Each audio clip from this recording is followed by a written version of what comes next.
Il y a des moments dans la vie où un simple acte de bonté peut changer votre destin pour toujours. Voici l'histoire de Daniel, un jeune homme de 28 ans qui défendit une inconnue dans la rue sans savoir que cette décision ouvrirait les portes de son avenir. Bienvenue de nouveau. Dites-moi de quelle ville vous me regardez et quelle heure il est là-bas. Maintenant écoutez cette histoire. C'était un matin gris de novembre à Mexico.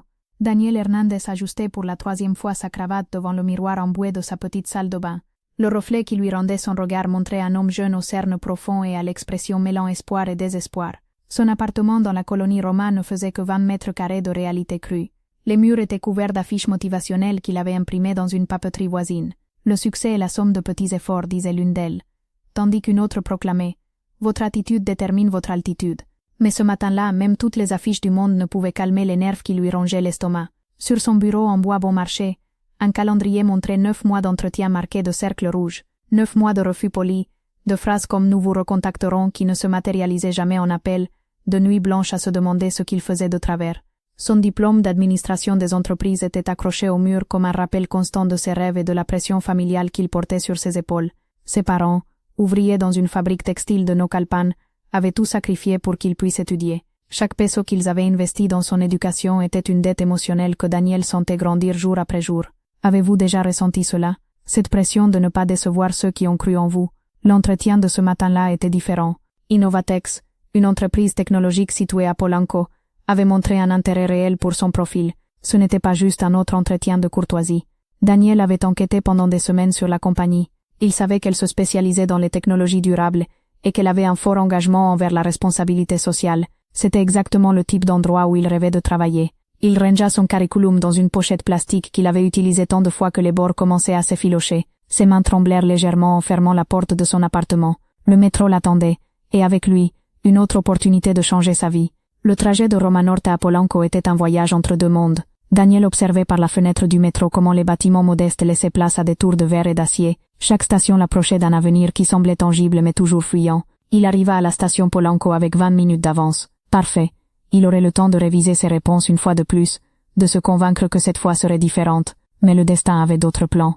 2 rues avant d'arriver au bâtiment d'Innovatex, Daniel s'arrêta net. Sur le trottoir d'en face, devant un café élégant, une femme âgée était encerclée par 3 jeunes qui gesticulaient agressivement. Leur voix s'élevait au-dessus du bruit de la circulation, et bien que Daniel ne puisse pas entendre les mots exacts, le langage corporel disait tout. La femme, élégamment vêtue d'un tailleur bleu marine, et portant un sac en cuir véritable, gardait sa contenance malgré son inconfort visible. Ses cheveux gris étaient parfaitement coiffés, et ses mains, ornées de bagues discrètes mais évidemment coûteuses, tremblaient légèrement en tenant les anses de son sac. Les 3 jeunes, vêtus de vêtements de sport chers mais portés négligemment, l'avaient accoulé contre le mur du café. Leur geste était menaçant, bien que Daniel ne détecte aucune intention de violence physique. C'était quelque chose de pire, l'humiliation publique. « Vous nous devez des excuses », criait le plus grand des jeunes, un garçon d'environ 20 ans avec une casquette de marque internationale. « À cause de vous, nous avons perdu le travail.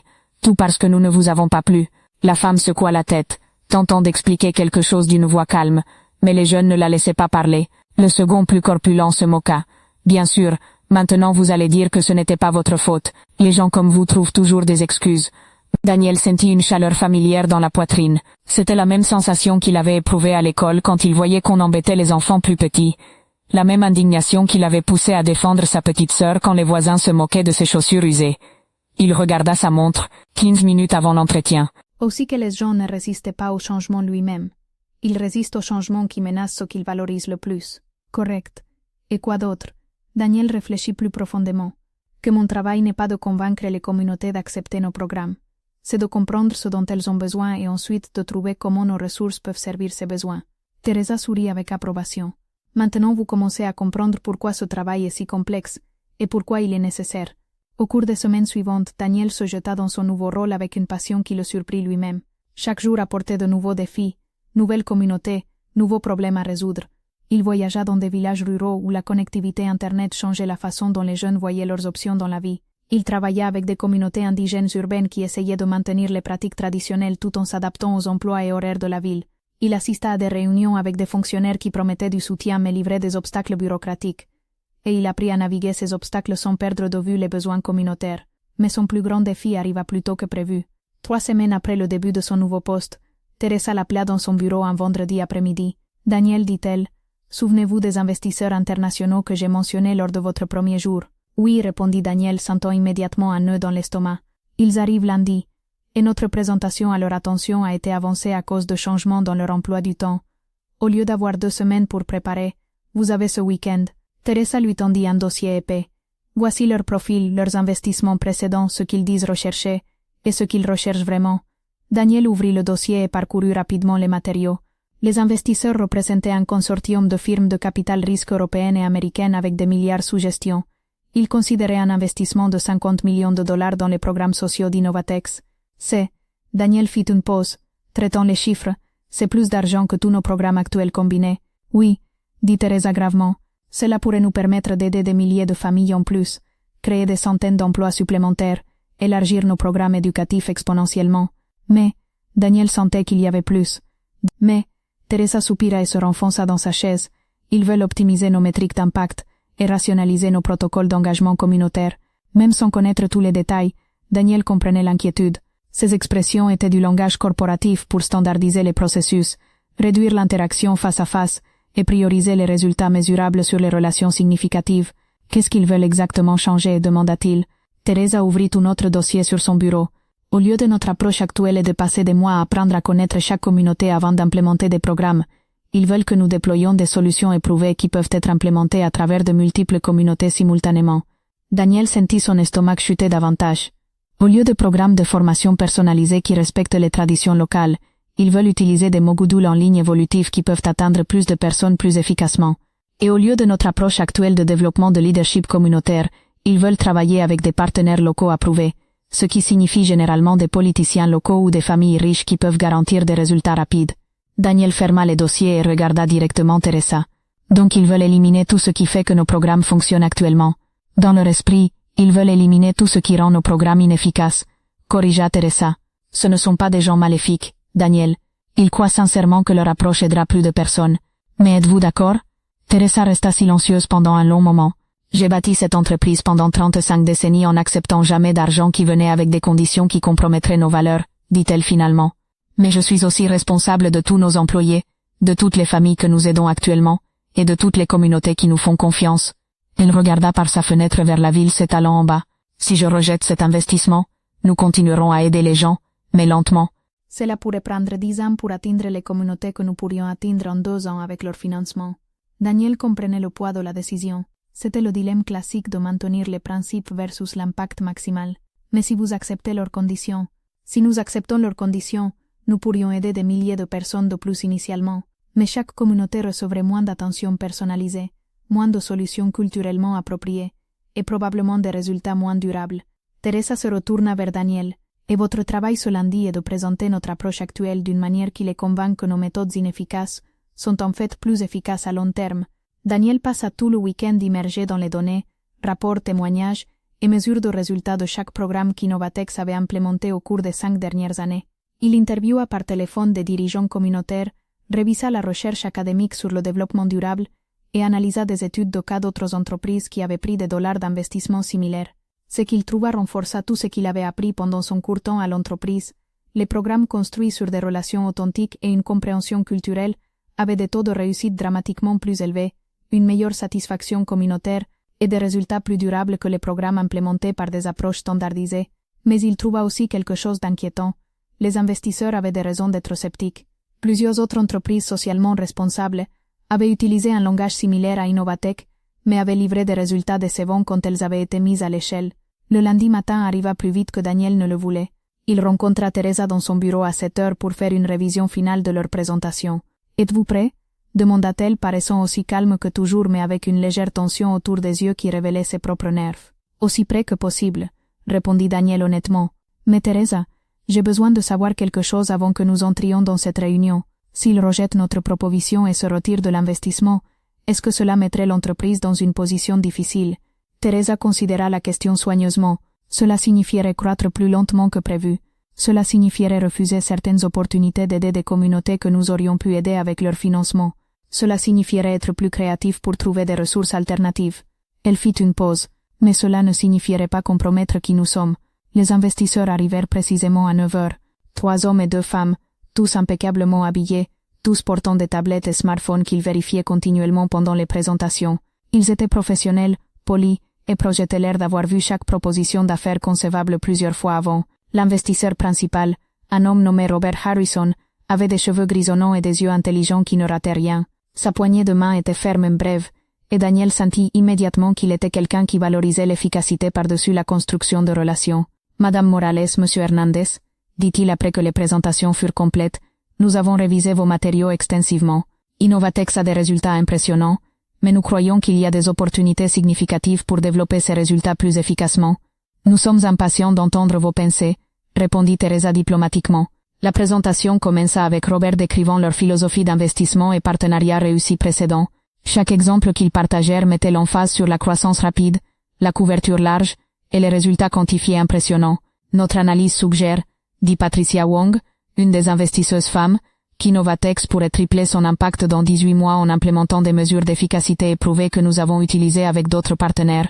Daniel sentit ses mains transpirer alors que son tour approchait. Tout ce que les investisseurs avaient dit sonnait logique, impressionnant, et conçu pour aider plus de personnes. Comment pourrait-il argumenter contre aider plus de familles? Mais alors il se souvint de l'expression inquiète de Don Aurelio quand il parlait de changement divisant sa communauté. Il se souvint de Doña Esperanza demandant spécifiquement que la technologie serve leur communauté sans changer leur identité. Il se souvint des questions prudentes d'Emilio sur si les solutions extérieures respecteraient la sagesse locale. Merci de partager votre approche, commença Daniel quand Teresa l'introduisit. Avant de discuter notre méthodologie, j'aimerais vous montrer quelque chose. Il avait préparé un témoignage vidéo de San Miguel Tilquiapan, mais pas la vidéo promotionnelle typique de famille heureuse remerciant l'entreprise pour leur aide. Au lieu, elle montrait Don Aurelio expliquant à son petit-fils comment le projet d'énergie solaire avait effectivement renforcé les pratiques traditionnelles en donnant aux familles un accès plus sécurisé à l'électricité pour préserver les artisanats traditionnels qui nécessitaient un travail détaillé et un bon éclairage. Elle montrait Doña Esperanza décrivant comment les réunions communautaires, requises pour gérer la technologie, étaient devenues des occasions où les femmes plus âgées mentoraient les plus jeunes sur l'éducation des enfants, ou ils apprenant à utiliser des tablettes pour suivre l'usage d'énergie. Plus importante, elle montrait Emilio expliquant comment le projet avait augmenté la fierté des jeunes envers leur communauté et tradition, plutôt que de leur donner envie de partir pour les zones urbaines. Notre approche prend plus de temps initialement, admit Daniel après la vidéo, parce que nous passons le temps nécessaire pour comprendre comment chaque communauté fonctionne, quels sont leurs besoins spécifiques, et comment toute intervention peut renforcer plutôt que perturber leur structure sociale existante. Patricia Wong paraissait sceptique. Mais cette approche ne s'adapte pas efficacement. Si vous passez 3 mois à comprendre chaque communauté avant d'implémenter des solutions, vous ne pouvez aider qu'un nombre limité de communautés par an. C'est vrai, convint Daniel, mais voici ce que nous avons appris. Les communautés où nous avons pris ce temps montrent 94% de durabilité du programme 5 ans plus tard. Les communautés où nous avons essayé d'implémenter des solutions standardisées plus rapidement ne montrent que 38% de durabilité après la même période. Il montra des graphiques montrant les résultats à long terme des deux approches. Donc bien que nous puissions aider moins de communautés initialement, les communautés que nous aidons atteignent un changement durable qui ne nécessite pas d'intervention continue. Les communautés où nous utilisons des approches standardisées régressent souvent aux conditions précédentes une fois que le soutien externe se termine. Robert Harrison se pencha vers l'avant intéressé malgré un scepticisme évident. Ce sont des statistiques impressionnantes, mais comment assurez-vous la cohérence à travers différentes implémentations? Comment maintenez-vous le contrôle qualité si chaque programme est personnalisé? Daniel avait anticipé cette question. Nous maintenons la cohérence dans nos valeurs et principes, pas dans nos tactiques spécifiques. Chaque programme doit démontrer le respect pour la connaissance locale, doit renforcer la capacité de prise de décision communautaire et doit créer des opportunités économiques qui s'alignent avec les pratiques traditionnelles. Mais les tactiques varient dramatiquement basées sur ce que chaque communauté a besoin et valorise. Un autre investisseur, Marcus Reed, prit la parole. Cela ressemble à un cauchemar de gestion. Comment formez-vous le personnel pour travailler si flexiblement? Comment mesurez-vous le progrès quand les attentes sont différentes pour chaque communauté? Teresa intervient en douceur. Marcus, permettriez-vous à Daniel de vous montrer nos approches de développement du personnel et de mesure? Pour l'heure suivante, Daniel se trouva dans la conversation professionnelle la plus intense de sa vie. Les investisseurs défièrent chaque aspect de leur méthodologie, questionnèrent chaque assumption, et poussèrent pour des données plus dures sur chaque affirmation. Mais Daniel découvrit quelque chose de surprenant. Défendre quelque chose en quoi il croyait profondément venait naturellement. Chaque question qu'il posait lui rappelait des membres spécifiques de communautés qu'il avait rencontrés, des problèmes concrets qu'ils avaient partagés, et des solutions réelles qui avaient émergé d'approches basées sur la communauté. Quand Marcus demanda comment il pouvait garantir des résultats sans processus standardisé, Daniel décrivit comment le projet solaire géré par la communauté de San Miguel Tilquiapan les avait menés à concevoir leur propre atelier pour maintenir l'équipement, ce qui avait mené à une petite entreprise réparant des systèmes pour d'autres communautés, ce qui avait mené à des jeunes restant au lieu de migrer pour le travail. Aurions-nous pu prédire ce résultat spécifique quand nous avons commencé le projet? Admit Daniel. Non. Aurions-nous pu l'atteindre si nous avions essayé d'implémenter une solution prédéterminée? Absolument pas. Quand Patricia se demandait sur l'efficacité des coûts, Daniel montra des données démontrant que bien que leur investissement initial par communauté était plus élevé, le coût total par famille aidée sur 5 ans était effectivement 40% plus bas à cause de la durabilité du programme. À la fin de 2 heures, les investisseurs demandèrent du temps pour délibérer en privé. Daniel et Teresa les laissèrent dans la salle de conférence et marchèrent vers le bureau de Teresa. « Comment pensez-vous que ça s'est passé ?» demanda Daniel, se sentant émotionnellement épuisé. « Vous avez représenté nos valeurs merveilleusement », répondit Teresa. « Qu'ils comprennent la valeur de ces valeurs reste à voir. » Ils attendirent. Clara apporta du café et essaya de faire de la conversation. Mais ni Daniel ni Teresa ne pouvaient se concentrer sur quoi que ce soit d'autre que la décision en cours dans le couloir. Finalement, Robert Harrison appela pour leur demander de rejoindre la réunion. « Madame Morales, Monsieur Hernandez, commença-t-il quand ils furent assis, nous voulons être complètement transparents sur notre position. » Le cœur de Daniel chuta. Cela ressemblait au début d'un refus. « Vos approches sont réfléchies, et vos résultats sont impressionnants dans les communautés que vous avez servies. Nous admirons le soin que vous avez pris pour atteindre des résultats durables. »« Mais, demanda Teresa, mais nous croyons que vous pensez trop petit, dit Patricia. Avec les ressources que nous pourrions fournir, vous pourriez aider 50 fois plus de familles. Oui, votre approche individualisée montre de meilleurs résultats à long terme, mais l'échelle de la pauvreté globale nécessite des solutions qui peuvent être déployées largement. Marcus acquiesça. Chaque mois que vous passez à apprendre à connaître une communauté représente des centaines d'autres familles qui pourraient recevoir de l'aide. Daniel se sentit compulsé de parler. Avec respect, vous assumez que le déploiement plus large signifie automatiquement aider plus de personnes. Mais si les programmes n'atteignent pas des résultats durables, alors tout ce que vous faites c'est aider plus de personnes temporairement tout en consommant des ressources qui auraient pu créer un changement durable. Robert leva la main diplomatiquement. Nous comprenons votre perspective, et nous avons une proposition qui nous croyons pourrait adresser les deux préoccupations. Il ouvrit sa tablette et projeta quelques notes sur l'écran de la salle. Nous sommes préparés à faire l'investissement complet sous des conditions modifiées. Innovatex implémenterait son approche personnalisée dans, disons 20 communautés soigneusement sélectionnées. Pendant ce temps, avec les fonds restants, vous piloteriez aussi des approches plus rationalisées dans 30 communautés additionnelles. Pensez-y comme de la recherche contrôlée, ajouta Patricia. Après 2 ans, nous pourrions comparer les résultats des deux méthodologies et ensuite décider comment allouer de futures ressources. Teresa et Daniel se regardèrent. Ce n'était pas le refus complet qu'ils avaient craint, mais ce n'était pas non plus l'acceptation complète de leur approche. Nous aurions besoin de liberté créative pour concevoir les deux pistes, dit Teresa prudemment. Bien sûr, convint Robert. Tant que les approches rationalisées reçoivent encore des ressources adéquates pour une comparaison équitable, Daniel réalisa que c'était probablement la meilleure offre qu'ils allaient obtenir. Teresa semblait penser la même chose.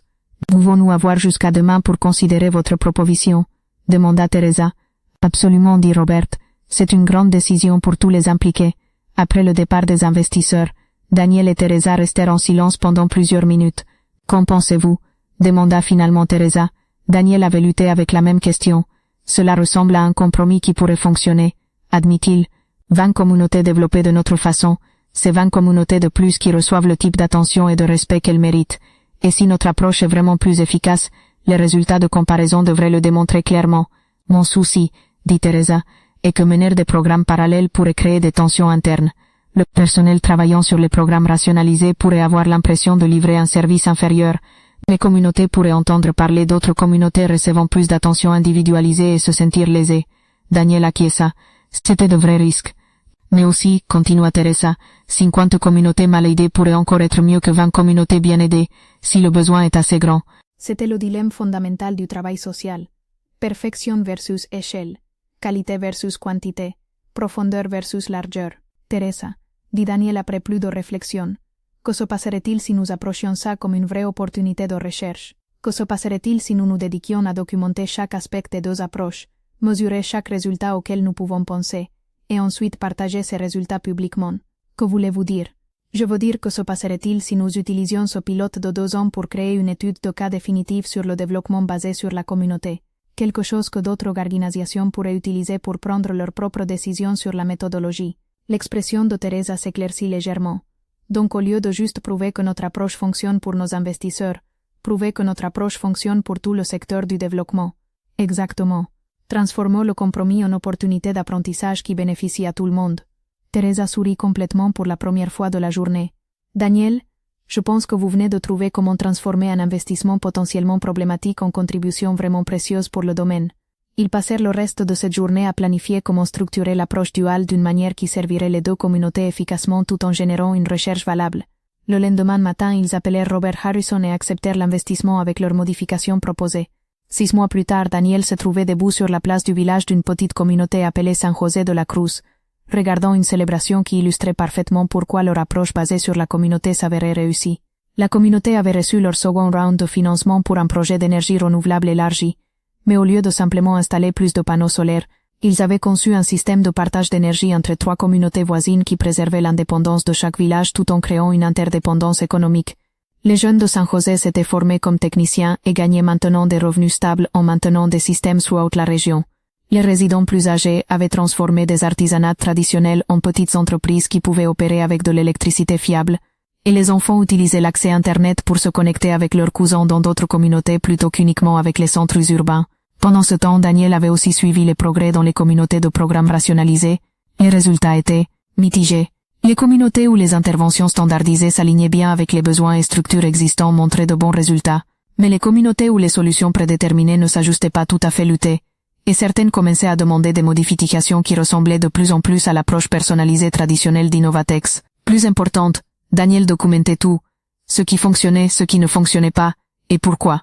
Il construisait une base de données complète de leçons apprises qui pourrait guider le futur travail de développement throughout l'Amérique latine. Son téléphone vibra avec un texto de Teresa. Les investisseurs arrivent pour leur révision de 6 mois demain. Êtes-vous prêts? Daniel regarda autour de lui à la célébration se déroulant sur la place de San José. Les enfants jouaient à des jeux alimentés par l'énergie renouvelable. Les adultes partageaient de la nourriture traditionnelle préparée avec de l'équipement électrique. Et plusieurs générations travaillaient ensemble pour gérer une technologie qui avait renforcé plutôt que perturbé leur lien communautaire. Oui, texta-t-il en retour. Je suis prêt. Mais la vie a une façon de vous tester juste quand vous pensez avoir tout compris. 2 heures après avoir envoyé ce message confiant, Daniel reçut un appel téléphonique qui changea tout. Daniel, dit une voix qu'il reconnut comme Emilio de San Miguel Tilquiapan. Nous avons besoin de votre aide. Il y a eu une situation. Daniel se dirigea immédiatement vers le nord vers San Miguel, son esprit s'emballant avec l'inquiétude sur ce qui aurait pu mal se passer. Le trajet de 3 heures lui sembla interminable. Quand il arriva, il trouva la communauté en crise. Un inspecteur du gouvernement était arrivé sans prévenir, et avait déclaré que leur installation solaire gérée par la communauté était non conforme aux règlements fédéraux. Il menaçait de fermer le système indéfiniment à moins qu'il ne soit correctement certifié par un contracteur approuvé de la capitale à un coût qui ruinerait le projet. Mais voici ce que Daniel découvrit quand il parla avec les résidents. L'inspecteur était le frère aîné d'un des jeunes hommes qui humiliait Teresa Morales dans la rue des mois plus tôt. Il a entendu parler de notre succès, expliqua Don Aurelio avec une colère à peine contenue, et a décidé que nous devions violer quelques lois. Il cherche depuis des semaines pour trouver quelque chose qu'il pourrait utiliser contre nous. Daniel sentit un feu familier dans la poitrine. C'était exactement le type d'abus de pouvoir qui rendait le développement durable si difficile. Mais contrairement au fait de dealer avec 3 jeunes hommes sur une rue de la ville, affronter un inspecteur gouvernemental qui abusait de sa position nécessitait des tactiques entièrement différentes. Quelles preuves pouvons-nous rassembler sur ses motivations? Demanda Daniel à Emilio. Au cours de la journée suivante, travaillant avec les membres de la communauté, Daniel documenta un pattern de harcèlement qui allait bien au-delà des procédures normales d'inspection. L'inspecteur avait demandé l'accès aux dossiers financiers de la communauté qui était complètement au-delà de sa juridiction, avait menacé les résidents d'actions légales personnelles, et avait fait des déclarations suggérant que ces actions étaient motivées par le ressentiment plutôt que par de légitimes préoccupations réglementaires. Plus importante, Daniel découvrit que plusieurs autres communautés avec des projets d'énergie renouvelable avaient fait face à une intimidation similaire de la part du même inspecteur. Ce n'était pas juste à propos de San Miguel Tilquiapan. C'était à propos de savoir si les projets de développement contrôlés par la communauté seraient autorisés à exister du tout. Daniel appela Teresa. Nous avons besoin d'avocats, nous avons besoin d'attention médiatique, et nous avons besoin de soutien politique. Mais plus important, nous devons coordonner avec d'autres communautés affectées pour montrer que c'est un pattern d'abus. Teresa fut silencieuse pendant un moment. Daniel, êtes-vous sûr que c'est le combat que nous voulons mener? Ceci pourrait attirer exactement le type d'attention gouvernementale qui interfère avec tous nos programmes. Daniel comprenait son inquiétude. Combattre un inspecteur gouvernemental pourrait mener à un scrutin accru de toutes les opérations d'Innovatex. Cela pourrait mettre en péril leur nouvel investissement, leur plan d'expansion, les gens qu'ils aidaient. Mais il comprenait aussi autre chose. S'ils ne menaient pas cette bataille, alors chaque programme basé sur la communauté qu'ils développaient serait vulnérable à la même intimidation. Teresa, dit-il, Souvenez-vous de ce que vous avez dit aux investisseurs sur maintenir nos valeurs même quand c'est incommode. Oui, c'est un de ces moments. Teresa soupira. Vous avez raison. Et après vous avoir regardé gérer des situations également difficiles au cours des 6 derniers mois, je fais confiance à votre jugement. De quoi avez-vous besoin? Ce qui suivit furent 2 semaines intenses que Daniel décrirait plus tard comme l'éducation la plus importante qu'il avait reçue sur comment le vrai changement social arrive. Travaillant avec l'équipe légale d'Innovatex, Daniel aida à coordonner les réponses de 7 communautés différentes qui avaient fait face à un harcèlement similaire.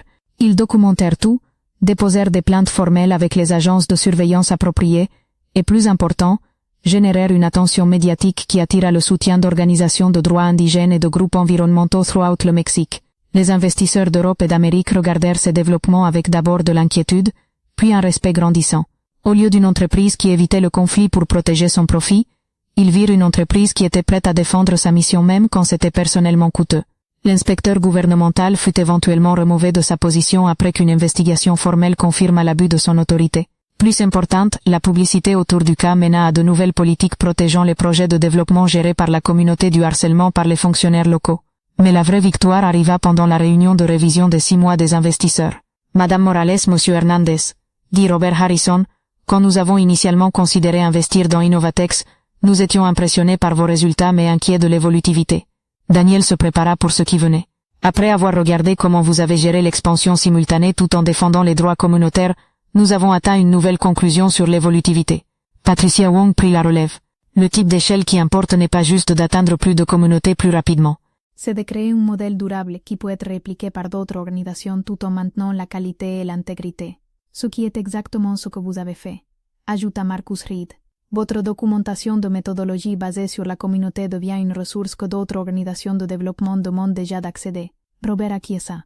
Nous voulons élargir notre investissement et nous concentrer complètement sur votre approche personnalisée. Les programmes rationalisés, bien qu'ils montrent un certain succès, démontrent exactement ce que vous avez prédit. Des résultats impressionnants à court terme et une pauvre durabilité à long terme. Teresa et Daniel se regardèrent avec étonnement. Êtes-vous en train de dire, demanda Teresa prudemment, que vous voulez financer seulement des programmes basés sur la communauté à partir de maintenant? Nous disons, répliqua Robert, que vous avez prouvé que les programmes basés sur la communauté sont plus évolutifs que les programmes standardisés. Une fois que vous facteurs dans la durabilité à long terme et la réplication par d'autres organisations, 6 mois après cette réunion, Daniel se tenait une fois de plus sur la place du village de San José de la Cruz, mais cette fois ce n'était pas juste San José qui célébrait. Des représentants de 37 communautés s'étaient rassemblés pour le premier festival intercommunautaire de développement durable, partageant des histoires de succès, des artisanats traditionnels, des innovations d'énergie renouvelable et des matériaux éducatifs que leur communauté avait développés. Les jeunes qui avaient appris des compétences techniques dans leur village d'origine enseignaient ces compétences aux résidents d'autres communautés. Les adultes plus âgés partageaient des connaissances traditionnelles sur l'agriculture durable qui complétaient les techniques modernes. Et les enfants performaient des danses et musiques traditionnelles pour des audiences qui incluaient leur propre famille, les communautés voisines, et des visiteurs de plusieurs continents qui étaient venus pour apprendre sur le développement basé sur la communauté. Teresa rejoignit Daniel à une petite table où il révisait la documentation de 2 ans d'implémentation de programme. Des regrets? Demanda-t-elle dans sa manière caractéristique directe. Daniel regarda autour de lui à la célébration, pensa aux communautés qui prospéraient, se souvint des familles qu'il avait rencontrées, considéra les défis qu'ils avaient affrontés et surmontés. À propos de défendre quelqu'un qui avait besoin d'aide sur une rue occupée il y a 9 mois, demanda-t-il. À propos de prendre un travail où je peux travailler avec des communautés comme celle-ci.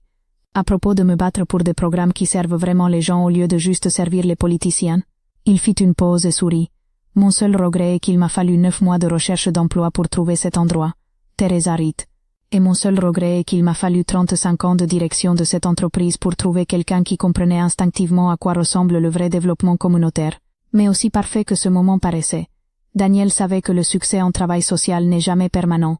Il y aurait toujours de nouveaux défis, de nouvelles communautés à servir, de nouveaux combats pour protéger les droits communautaires. Son téléphone vibra avec un message texte qui prouva immédiatement son point. Daniel lisait le message. C'est Emilio de San Miguel Tilquiapan. Nous avons un groupe de fonctionnaires gouvernementaux ici qui demandent sur la réplication de notre programme d'énergie dans d'autres États. Ils veulent vous rencontrer la semaine prochaine, mais ils veulent rationaliser le processus d'involvement communautaire. Pouvez-vous venir et nous aider à expliquer pourquoi ça ne fonctionnera pas? Daniel montra le message à Teresa. Prêt pour un autre combat? Demanda-t-elle. Daniel regarda autour de lui à 37 communautés qui avaient trouvé des façons de combiner tradition avec innovation, dignité avec progrès, Développement économique avec préservation culturelle. Toujours, répondit-il.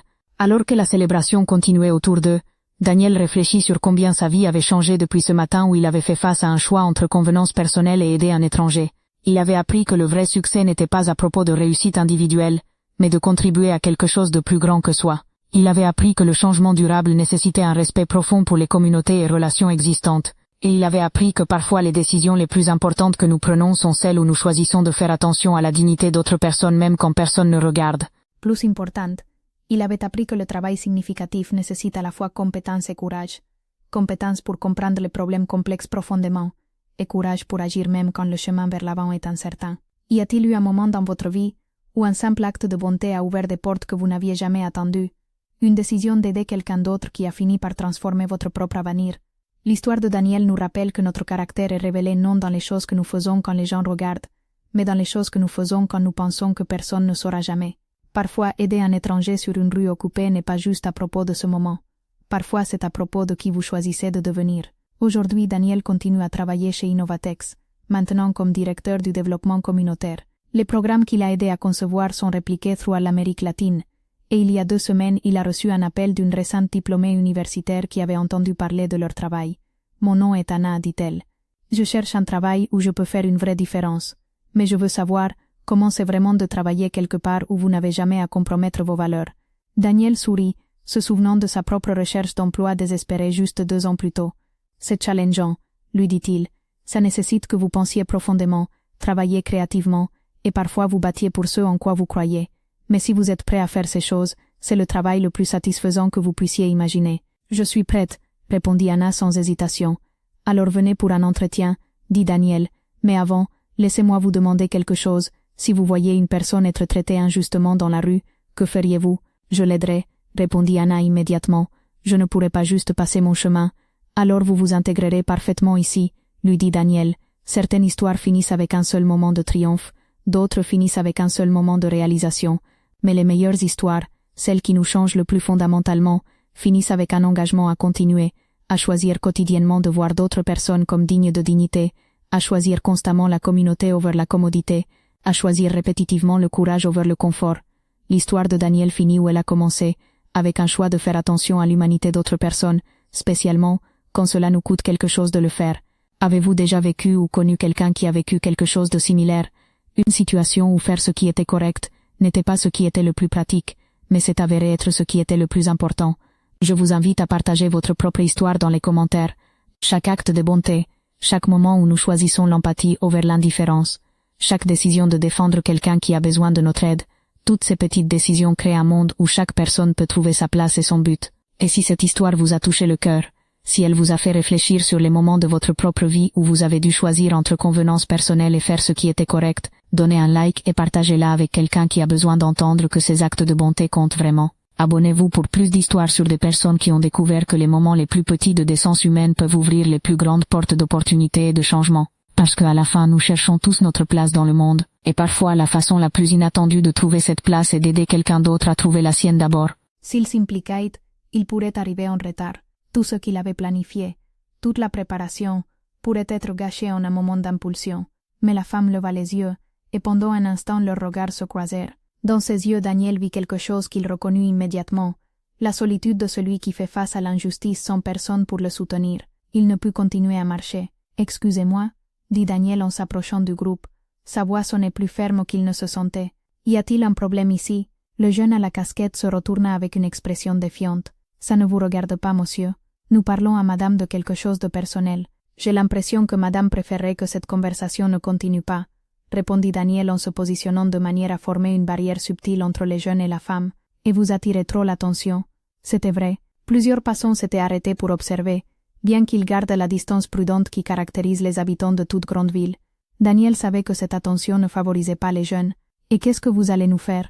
demanda le second jeune en bombant le torse. « Vous allez nous frapper ?» Daniel sourit.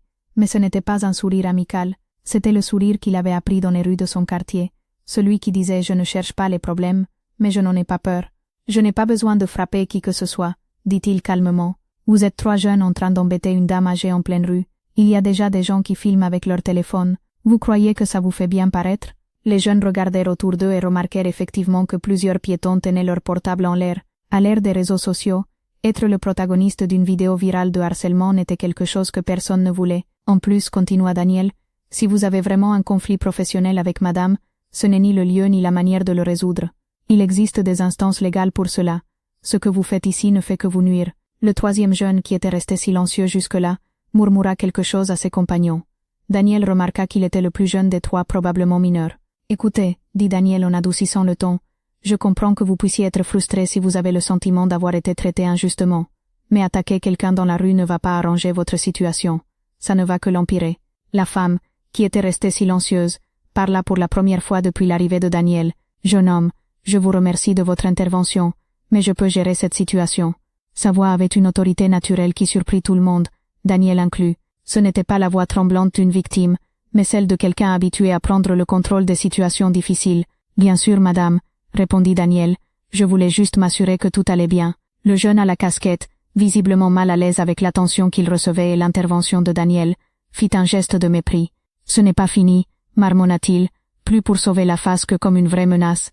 Les trois s'éloignèrent d'un pas rapide, lançant des regards pleins de ressentiment derrière eux. Daniel attendit qu'ils disparaissent dans la foule avant de détendre ses épaules. « Vous allez bien ?» demanda-t-il à la femme. Elle l'étudia avec des yeux intelligents et pénétrants. Elle était plus âgée qu'elle n'avait paru de loin, probablement dans la soixantaine, mais elle se tenait droite et élégante. Ses traits montraient du caractère, et Daniel eut l'étrange sensation d'être évalué. « Je vais parfaitement bien, grâce à votre intervention, » répondit-elle. « C'était très courageux de votre part, et très diplomatique. Peu de jeunes auraient géré la situation avec tant d'élégance. » Daniel se sentit légèrement mal à l'aise face au compliment. N'importe qui aurait fait la même chose. « J'ai bien peur que vous vous trompiez, » dit la femme avec un sourire triste. « La plupart des gens seraient passés sans s'arrêter. Je le sais par expérience. » Il y eut un silence gênant. Daniel regarda sa montre et sentit une pointe de panique. 5 minutes avant l'entretien le plus important de sa vie, et il était encore à 2 rues de distance. « Excusez-moi, » dit-il précipitamment, « mais j'ai un rendez-vous très important, et, bien sûr, » l'interrompit la femme, « ne laissez pas que je vous retarde. Mais avant, permettez-moi de me présenter. Je suis Teresa Morales. » Elle tendit la main, et Daniel la serra brièvement.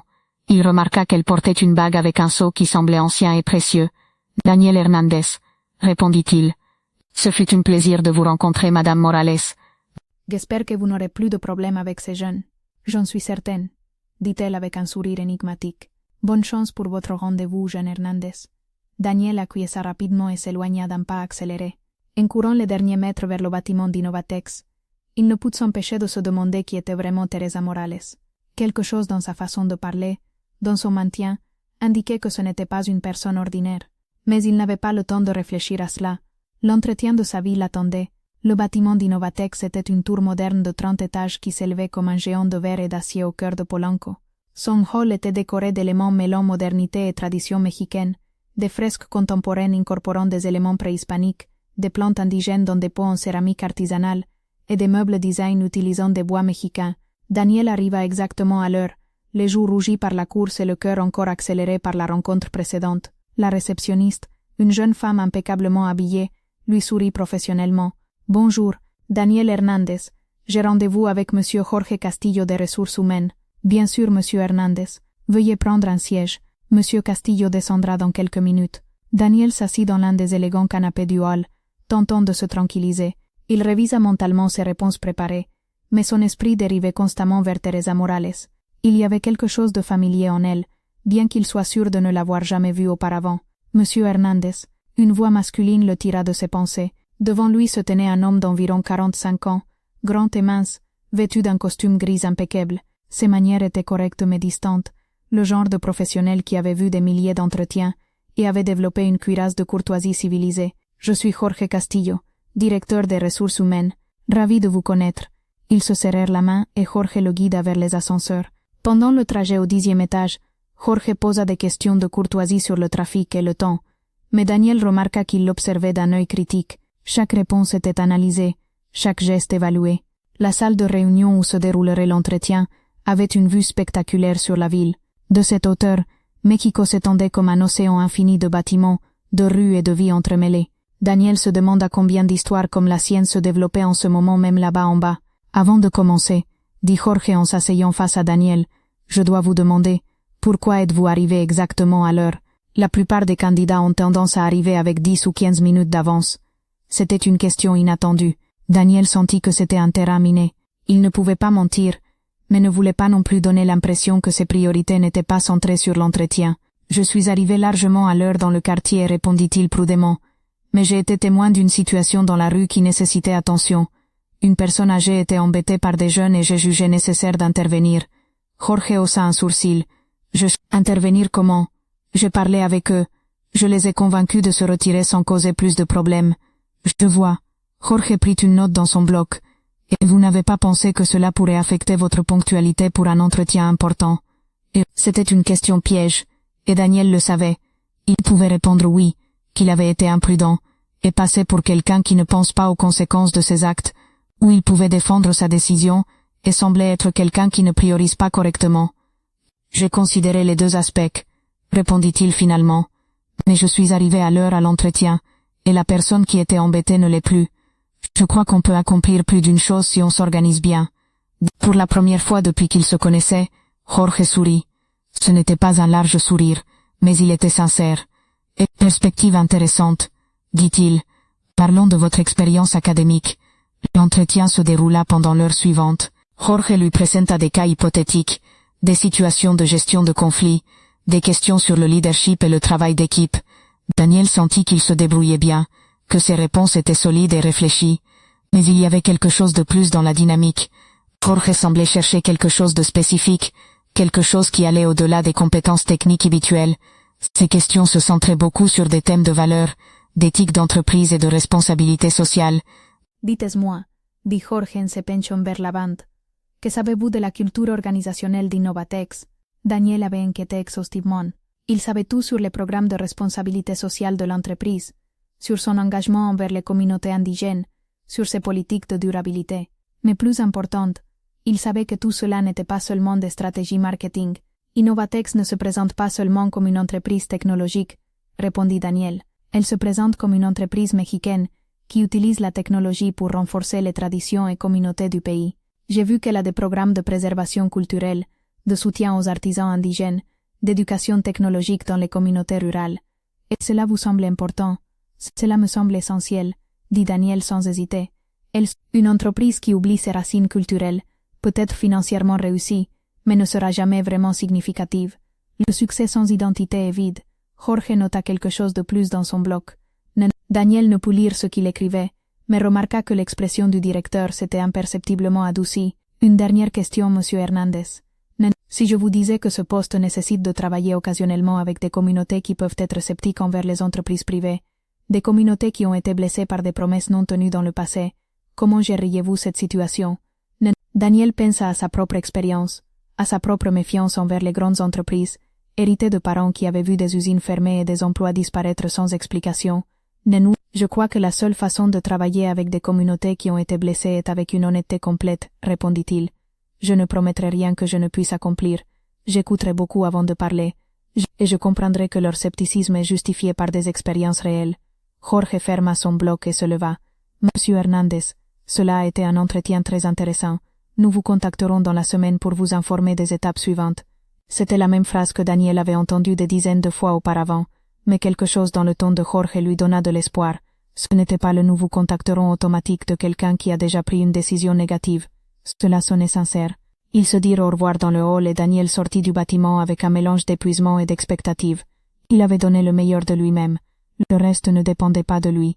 En attendant le métro pour rentrer chez lui, il repensa à Teresa Morales. Il se demanda si elle était bien arrivée à destination, si les jeunes l'avaient laissée tranquille. Il y avait quelque chose en elle qu'il ne pouvait oublier, une dignité qu'elle avait maintenue même dans une situation inconfortable. Avez-vous déjà ressenti cette connexion étrange avec un inconnu? Cette sensation que la rencontre signifie quelque chose de plus qu'il n'y paraît. 3 jours plus tard, Daniel reçut un appel qu'il n'attendait pas. Monsieur Hernandez, ici Clara Mendoza, assistante exécutive d'Innovatex. Monsieur Castillo aimerait que vous veniez pour un second entretien. Pourriez-vous demain à 10 heures? Daniel faillit laisser tomber le téléphone. Un second entretien. En 9 mois de recherche, très peu d'entreprises l'avaient rappelé pour une seconde ronde. Bien sûr, répondit-il, tentant de garder une voix stable. J'y serai. Parfait. Cette fois ce sera avec un panel plus large, incluant quelques membres de la direction. La réunion aura lieu au 15e étage. Après avoir raccroché, Daniel resta assis sur son canapé plusieurs minutes, traitant l'information. Un panel plus large, des membres de la direction, c'était sérieux. Cette nuit-là, il dormit à peine. Il révisa tout ce qu'il savait sur l'entreprise, pratiqua les réponses aux questions difficiles, choisit sa meilleure chemise, la seule qui n'avait aucune imperfection visible. Sa mère l'appela pour lui souhaiter bonne chance, et Daniel put entendre dans sa voix le mélange d'espoir et de crainte qui l'accompagnait depuis des mois. « Mon fils, » lui dit sa mère, « peu importe ce qui se passe demain, nous sommes fiers de toi. Tu t'es tant battu. »« Merci maman, » répondit Daniel, sentant un nœud dans la gorge. « Cette fois va être différente, je le sens. » Le lendemain, Daniel arriva à Innovatex avec 20 minutes d'avance. Cette fois il n'y aurait pas de surprise en chemin. Clara Mendoza le reçut dans le hall, une femme d'environ 30 ans, impeccablement habillée et d'une efficacité qui frôlait la perfection. « Bonjour, monsieur Hernandez. Désirez-vous un café avant la réunion? »« S'il vous plaît, » répondit Daniel. Il avait besoin de toute l'aide possible pour calmer ses nerfs. Clara le guida au 15e étage, qui était notablement différent des autres, alors que le reste du bâtiment montrait une décoration moderne standard. Cet étage avait sa propre personnalité. Les murs étaient décorés d'art mexicain contemporain. Il y avait des plantes indigènes dans chaque coin, et l'arôme subtil de copal flottait dans l'air. Le conseil d'administration prend très au sérieux la culture d'entreprise, expliqua Clara en marchant dans le couloir. Il voulait que les bureaux exécutifs reflètent nos valeurs. Daniel acquiesça, admirant une fresque représentant la fusion entre la technologie moderne et les symboles préhispaniques. C'était exactement le type d'endroit où il pouvait s'imaginer travailler. C'est ici, dit Clara en désignant une salle de réunion plus grande que celle du jour précédent. Les membres du panel arriveront dans quelques minutes. Avez-vous besoin d'autre chose? Je vais bien, merci.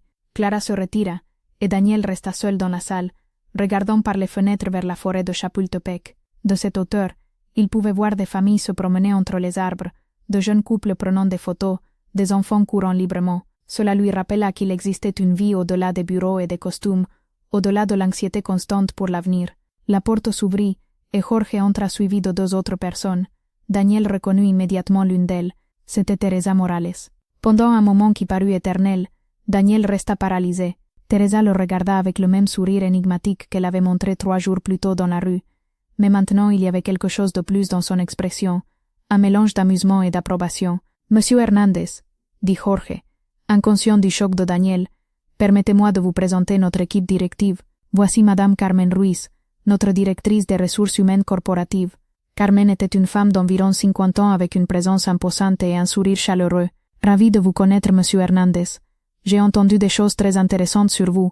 Et voici, » continua Jorge, « notre directrice générale et fondatrice, Madame Teresa Morales. » Teresa tendit la main comme s'ils se rencontraient pour la première fois. « Enchanté, Monsieur Hernandez. » Daniel serra sa main, tentant de garder sa contenance. « Le plaisir est partagé, Madame Morales. » Mais dans les yeux de Teresa il y avait un éclat qui disait clairement « Continuons le jeu pour l'instant. » Les 4 s'assirent autour de la table de réunion. Daniel tenta de se concentrer pendant que Jorge expliquait la structure de l'entretien, mais son esprit tournait à 1000 à l'heure. Teresa Morales n'était pas seulement une femme élégante qui avait été embêtée dans la rue, elle était la propriétaire de l'entreprise où il voulait travailler. Les premières questions vinrent de Carmen et se centraient sur les compétences techniques et l'expérience antérieure. Daniel répondit du mieux qu'il put, mais était conscient que Teresa l'observait attentivement, analysant non seulement ses mots mais son langage corporel, sa façon de gérer la pression. « Monsieur Hernandez, » dit finalement Teresa, « j'aimerais vous poser une question différente. Dans votre expérience personnelle, avez-vous dû affronter des situations où vous avez dû choisir entre votre convenance et faire ce qui est juste? » C'était une question chargée de sens, et Daniel sut intuitivement que Teresa se référait à la rencontre dans la rue sans la mentionner directement. « Je crois que ces situations se présentent plus souvent qu'on ne le pense, » répondit Daniel prudemment. « Parfois ce sont de grandes décisions évidentes, mais la plupart du temps ce sont de petits choix quotidiens qui révèlent notre vrai caractère. Pouvez-vous me donner un exemple? » Daniel respira profondément. Il pouvait continuer à parler en termes généraux, ou il pouvait jouer gros. « Il y a 3 jours, en allant à mon premier entretien ici, j'ai vu une personne qui était embêtée dans la rue. J'aurais pu continuer à marcher pour ne pas arriver en retard, mais cela ne m'a pas semblé correct. Je suis intervenu, la situation s'est résolue pacifiquement, et je suis arrivé à l'heure à mon rendez-vous. » Teresa sourit, mais ce fut Carmen qui répondit. « Et vous n'avez pas considéré qu'il pourrait y avoir des risques à vous impliquer dans une situation dont vous ne connaissiez pas tous les détails? » « Bien sûr que je les ai considérés, » admit Daniel, mais il y avait une personne clairement en position vulnérable face à plusieurs personnes qui l'intimidaient. Les détails étaient moins importants que l'injustice évidente. Jorge et Carmen échangèrent des regards, mais Daniel ne put interpréter leur signification. Teresa, de son côté, gardait une expression neutre qui ne révélait rien. Parlons de vos objectifs professionnels, dit Jorge, changeant de sujet. Où vous voyez-vous dans 5 ans? C'était une question classique, et Daniel avait une réponse préparée. Mais après la question de Teresa, il décida d'être complètement honnête. Je me vois travaillant sur des projets qui ont un impact réel sur les communautés, répondit-il. Je ne m'intéresse pas seulement à gravir les échelons ou augmenter mon salaire. Je veux que mon travail contribue à faire du Mexique un meilleur pays, surtout pour les personnes qui ont eu moins d'opportunités. Et pourquoi pensez-vous qu'Innovatex serait l'endroit approprié pour réaliser ces objectifs? Demanda Teresa. Daniel avait tant enquêté sur l'entreprise qu'il aurait pu réciter de mémoire tous ses programmes et réussites, mais il décida de parler avec le cœur. Parce qu'Innovatex comprend qu'être une entreprise mexicaine réussie ne signifie pas copier des modèles étrangers, mais créer quelque chose d'authentiquement nôtre, dit-il. J'ai lu sur vos programmes avec les communautés indigènes, sur comment vous avez intégré la technologie moderne avec les techniques traditionnelles. Cela requiert non seulement une compétence technique, mais un vrai respect et une vraie compréhension culturelle. Avez-vous eu de l'expérience en travaillant avec des communautés diverses? Demanda Carmen. La question toucha une corde sensible chez Daniel. Je viens d'une famille travailleuse de Naucalpan, répondit-il. Mon père a travaillé 30 ans dans une fabrique textile. Ma mère nettoie des bureaux. Je sais ce que signifie être vu comme inférieur par des personnes qui assument que votre valeur est déterminée par votre code postal ou votre nom de famille. Le silence qui suivit ne fut pas gênant mais réflexif. Teresa se pencha légèrement vers l'avant. Comment géreriez-vous une situation où vous sentiriez que vous êtes jugé sur vos origines plutôt que sur vos capacités? Daniel sourit pour la première fois de tout l'entretien. Avec respect, mais sans m'excuser pour qui je suis, répondit-il. J'ai appris que quand on essaie de cacher ses racines, on perd l'authenticité qui est notre plus grande force. Et j'ai aussi appris que les personnes qui vous jugent sur vos origines révèlent généralement plus sur elles-mêmes que sur vous. Teresa acquiesça lentement, comme si Daniel avait confirmé quelque chose qu'elle pensait déjà. Carmen prit la parole. Monsieur Hernandez, si nous vous offrions ce poste, ce ne serait pas seulement un travail de bureau. Cela impliquerait de voyager dans des communautés reculées, travailler avec des personnes qui pourraient être sceptiques envers les entreprises privées, médier dans des conflits qui ont parfois des racines très profondes. Est-ce quelque chose qui vous intéresserait? Le cœur de Daniel commença à battre plus vite. Il ne parlait pas en hypothèse. Il décrivait un vrai travail, une vraie opportunité. Cela m'intéresserait énormément, répondit-il sans hésiter. Je crois que travailler avec des communautés nécessite l'humilité, la patience et la capacité d'écouter plus qu'on ne parle. Ce sont des qualités que j'ai développées, non dans des universités prestigieuses, mais dans la vraie vie. Jorge ferma son dossier. Monsieur Hernandez, avez-vous des questions pour nous? Daniel avait préparé plusieurs questions intelligentes sur la structure organisationnelle et les plans de croissance, mais après une heure de conversation sincère, il n'avait qu'une question qui importait vraiment. Que cherchez-vous vraiment chez la personne qui occupera ce poste? Demanda-t-il. Je ne me réfère pas aux qualifications techniques, mais aux qualités personnelles que vous considérez comme les plus importantes. Les 3 membres du panel se regardèrent. Ce fut Teresa qui répondit. Nous cherchons quelqu'un qui comprend que le vrai succès entrepreneurial ne se mesure pas seulement en chiffres, mais par l'impact positif que nous générons dans la vie des gens, dit-elle. Quelqu'un qui a des valeurs solides, mais qui a aussi le courage d'agir selon ses valeurs, même quand c'est incommode. Elle fit une pause, et regarda directement Daniel. Quelqu'un qui voit une personne en difficulté dans la rue, et ne peut pas simplement continuer son chemin. Le message était clair. Teresa ne se souvenait pas seulement de la rencontre d'il y a 3 jours, mais cette rencontre avait été un test non planifié que Daniel avait réussi sans le savoir. Autre chose? Demanda Jorge. Daniel secoua la tête. Je crois que vous avez répondu à tout ce que j'avais besoin de savoir. Ils se levèrent, et se dirent au revoir cordialement. Teresa fut la dernière à lui serrer la main. Monsieur Hernandez, dit-elle à voix basse, ce fut un plaisir de faire vraiment votre connaissance. Également Madame Morales, répondit Daniel. Et, j'espère que vous n'avez plus eu de problème avec ces jeunes. Teresa sourit. Je ne les ai pas revus. Mais si je les revoyais, je saurais exactement quoi faire. Daniel sortit du bâtiment avec une sensation complètement différente de celle du premier entretien. Ce n'était pas seulement de l'espoir qu'il ressentait, mais une étrange certitude que quelque chose de fondamental avait changé dans sa vie. Il n'aurait pas à attendre longtemps pour découvrir quoi. 2 jours plus tard, à 9 heures du matin, son téléphone sonna. Monsieur Hernandez? Ici Clara Mendoza d'Innovatex. Pourriez-vous venir aujourd'hui à 11 heures? Madame Morales aimerait vous parler. Cette fois ce n'était pas un entretien, c'était une conversation. Daniel arriva ponctuellement et Clara le conduisit directement au bureau de Teresa Morales au 20e étage. C'était un espace qui reflétait parfaitement son occupante, élégant mais pas ostentatoire, avec des éléments modernes combinés à des pièces d'art populaire mexicain authentiques. Teresa était assise derrière un bureau en bois clair, révisant des documents. Elle leva les yeux quand Daniel entra et lui indiqua de prendre place dans l'une des chaises confortables face au bureau. « Merci d'être venu, Daniel, dit-elle. utilisant son prénom pour la première fois. J'espère que l'informalité ne vous dérange pas, mais après nous être rencontrés dans des circonstances si uniques, je crois que nous pouvons nous passer de certaines formalités. Bien sûr, Madame Morales. Teresa, s'il vous plaît. Elle s'adossa dans sa chaise, et l'étudia avec la même intensité qu'elle avait montrée dans la rue. Je suis curieuse. Quand vous m'avez défendu l'autre jour, aviez-vous une idée de qui j'étais? Aucune, répondit Daniel honnêtement. J'ai seulement vu une personne qui avait besoin d'aide. Et si vous aviez su que je suis la propriétaire de l'entreprise où vous vouliez travailler, c'était une question piège, et Daniel le savait. J'aurais probablement fait exactement la même chose, dit-il après réflexion, mais j'aurais peut-être été plus inquiète d'arriver en retard à l'entretien. Teresa rit, d'un rire sincère et chaleureux. J'aime votre honnêteté. Dans mon expérience, les gens ont tendance à être moins directs quand ils savent que j'ai de l'argent ou du pouvoir. Elle se leva de son bureau et marcha vers la fenêtre. De son bureau, on pouvait voir une grande partie de Mexico s'étendre vers l'horizon. Savez-vous quel âge j'ai, Daniel? Demanda-t-elle sans se retourner. Je n'oserais pas deviner, madame. Teresa. 64 ans. J'ai fondé Innovatex il y a 35 ans, quand les femmes entrepreneurs étaient une rareté, et les entreprises qui parlaient de responsabilité sociale étaient vues comme peu sérieuses. Elle se tourna vers lui. J'ai vu des milliers de candidats pendant toutes ces décennies. J'ai embauché de brillants diplômés d'universités prestigieuses, des personnes avec des maîtrises à l'étranger, des consultants avec une expérience internationale. Elle fit une pause. Beaucoup d'entre eux ont été d'excellents employés. Certains sont arrivés à faire partie de la direction, mais très peu ont vraiment compris ce que signifiait la mission de cette entreprise. Elle retourna à son siège. Savez-vous ce qu'ont en commun les personnes qui ont le plus contribué à la croissance d'Innovatex? Daniel secoua la tête. Tous sans exception ont été des personnes qui ont démontré leur valeur par leurs actions, non par leurs mots.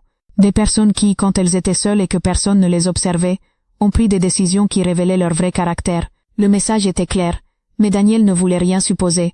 Le poste pour lequel vous avez postulé, continua Teresa, est plus complexe que vous ne l'imaginez probablement. Ce ne sera pas seulement de la coordination de programmes de responsabilité sociale. Ce sera être mon représentant dans des situations où l'entreprise doit prendre des décisions difficiles. Ce sera travailler avec des communautés qui avaient été trompées avant et qui se méfieront initialement de vous. Ce sera maintenir les valeurs d'Innovatex même quand cela signifie sacrifier des gains à court terme. Elle se pencha vers l'avant. Pensez-vous pouvoir gérer ce type de pression? Daniel pensa aux 9 derniers mois, aux entretiens ratés, aux nuits d'insomnie à se demander s'il trouverait un jour sa place dans le monde professionnel, à la pression constante de savoir que ses parents avaient tant sacrifié pour son éducation. Teresa, dit-il finalement, je ne peux pas te promettre que je ne ferai jamais d'erreur ou que j'aurai toutes les réponses, mais je peux te promettre que je donnerai toujours le meilleur de moi, que je ne compromettrai jamais mes principes par commodité, et que je traiterai chaque personne avec la dignité qu'elle mérite, peu importe sa position sociale ou économique. Teresa sourit et ouvrit un dossier qui était sur son bureau. Daniel Hernández, dit-elle formellement. J'ai le plaisir de vous offrir le poste de coordinateur des programmes d'impact social et développement communautaire d'Innovatex. Daniel sentit que le monde s'arrêtait. Après 9 mois de refus, de doutes, de nuits à se demander s'il trouverait un jour sa place, il avait enfin une réponse. J'accepte, dit-il, et sa voix sonnait plus ferme qu'il ne se sentait. Excellent, répondit Teresa. Vous commencerez lundi. Clara vous donnera tous les détails administratifs, mais je voulais vous parler personnellement de vos premières missions. Elle ouvrit un autre dossier plus épais. Nous avons un programme en développement avec 3 communautés indigènes de l'État d'Oaxaca. Nous travaillons avec elles depuis 2 ans pour implémenter une technologie durable qui complète leurs pratiques traditionnelles d'agriculture. C'est un projet complexe qui requiert beaucoup de sensibilité culturelle. Daniel acquiesça, absorbant l'information.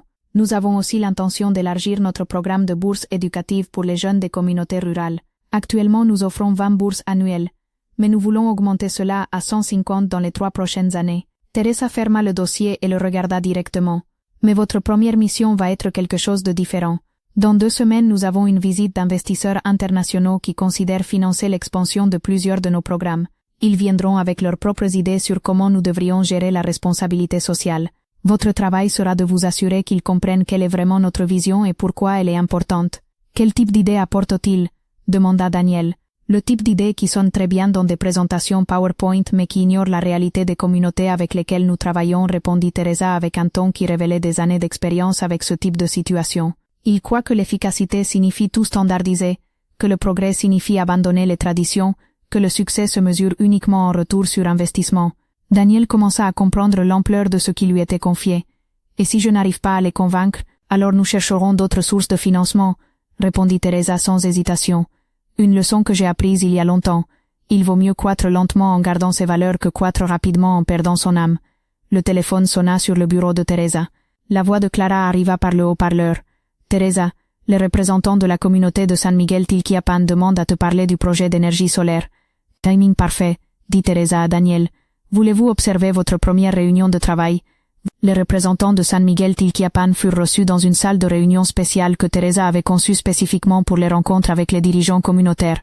Au lieu de la configuration formelle typique d'une salle de conférence, il y avait des canapés confortables arrangés en cercle, des décorations qui honoraient différentes cultures mexicaines, et toujours des rafraîchissements disponibles qui incluaient tant des options modernes que des boissons traditionnelles.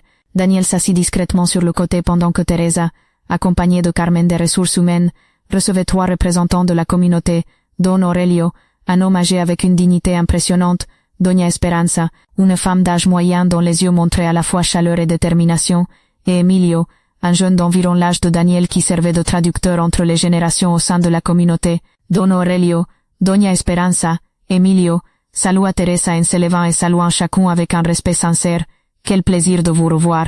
Comment vont les familles? La conversation informelle coula naturellement pendant plusieurs minutes. Daniel observa comment Teresa posait des questions spécifiques sur des individus qu'elle connaissait clairement, le petit-fils de Don Aurelio qui étudiait dans la capitale, la fille de Doña Esperanza qui venait d'avoir un bébé, le projet d'Emilio de préserver les techniques de tissage traditionnelles. Avez-vous remarqué comment certaines personnes ont le don de faire sentir chacun importante et valorisé? Teresa avait ce don. Bon, dit finalement Don Aurelio, nous sommes venus pour discuter de certaines préoccupations concernant le projet d'énergie solaire. L'expression de Teresa devint plus sérieuse mais resta ouverte et accueillante. S'il vous plaît, dites-moi tout. Emilio parla d'abord. Certains membres de la communauté s'inquiètent que cette technologie va changer trop de choses. Ils ont vu d'autres villages où les améliorations modernes ont fini par diviser les gens, créant des conflits. Daniel écoutó attentivement. C'était exactement le type de situation complexe que Teresa avait décrite, où de bonnes intentions pouvaient avoir des conséquences involontaires si elles n'étaient pas gérées avec un soin extrême. Je comprends parfaitement ces préoccupations, répondit Teresa. Quels changements spécifiques les inquiètent le plus? Doña Esperanza répondit. Les jeunes familles veulent l'électricité pour de meilleures opportunités d'éducation pour leurs enfants, accès à Internet, meilleur éclairage pour étudier. Mais les familles plus âgées s'inquiètent que cela donne envie aux jeunes de quitter définitivement la communauté. C'était une tension très réelle. Daniel pouvait le voir. Les communautés rurales faisant constamment face au choix difficile entre préserver les modes de vie traditionnels et offrir des opportunités aux futures générations. Et que pensez-vous? Demanda Teresa. Quelle serait la solution idéale? Don Aurelio parla pensivement. Nous devons trouver un moyen pour que la technologie serve notre communauté sans changer notre identité. Mais nous ne savons pas si c'est possible. Teresa acquiesça et se tourna vers Daniel. J'aimerais vous présenter Daniel Hernandez, notre nouveau coordinateur des programmes d'impact social. Il va travailler étroitement avec moi sur ces projets. Daniel sentit un moment de nervosité mais garda sa contenance en saluant les 3 représentants. Emilio le regarda avec une curiosité particulière, évaluant probablement si cette nouvelle personne serait un autre bureaucrate qui ne comprenait pas les réalités rurales. Daniel, dit Teresa, qu'est-ce que vous pensez de ce que nous avons discuté? C'était un test. Daniel le savait. Sa première chance de démontrer sa compréhension et son approche. Je crois que, commença Daniel prudemment, toute solution technologique qui ne respecte pas et ne renforce pas les liens communautaires existants est destinée à échouer. La question n'est pas si nous devons implémenter la technologie solaire, mais comment nous pouvons l'implémenter d'une manière qui renforce effectivement ce qui rend San Miguel Tilquiapan fort comme communauté. Emilio haussa un sourcil, visiblement intéressé.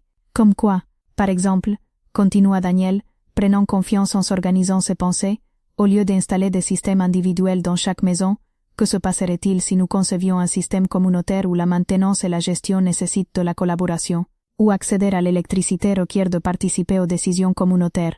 Don Aurelio se pencha vers l'avant, expliquait davantage. Imaginez un système où chaque mois, toutes les familles doivent assister à une réunion communautaire pour discuter non seulement de la maintenance technique, mais aussi de comment la technologie est utilisée. Les enfants utilisent-ils l'accès Internet pour apprendre? Les familles trouvent-elles de nouvelles façons de combiner les pratiques traditionnelles avec les opportunités modernes? Doña Esperanza sourit légèrement. Donc la technologie devient une raison de rassembler les gens, pas de les séparer. Exactement, dit Daniel avec un enthousiasme grandissant. Et nous pourrions concevoir des programmes de formation où les membres plus âgés de la communauté enseignent aux plus jeunes les compétences traditionnelles, tandis que les plus jeunes enseignent aux plus âgés comment utiliser la nouvelle technologie. Créer l'interdépendance au lieu de la division. Teresa observa tout cet échange avec une satisfaction évidente. Il était clair que Daniel ne faisait pas seulement des suggestions théoriques. Il réfléchissait à de vraies solutions qui honoraient à la fois le progrès et la tradition. C'est une approche intéressante, admit Aurelio. Mais votre entreprise accepterait-elle ce type de complications? C'est plus facile de donner la technologie et de partir. Teresa répondit avant que Daniel ne puisse. Don Aurelio, si nous voulions du facile, nous serions un type d'entreprise différent. Nous sommes intéressés à créer des partenariats durables, pas des installations rapides. La réunion continua pendant encore 1 heure, avec les participants développant graduellement un plan plus détaillé qui adressait les préoccupations de la communauté tout en maintenant les bénéfices technologiques. Daniel se trouva à contribuer régulièrement, ses idées étant prises au sérieux par tous les présents. Quand les représentants partirent finalement, avec des plans pour des réunions de suivi et un chemin clair vers l'avant, Teresa se tourna vers Daniel. Qu'avez-vous appris de cette réunion, demanda-t-elle? Que chaque communauté a ses propres dynamiques internes, et qu'aucune solution extérieure ne fonctionnera à moins qu'elle ne prenne ces dynamiques en compte, répondit Daniel.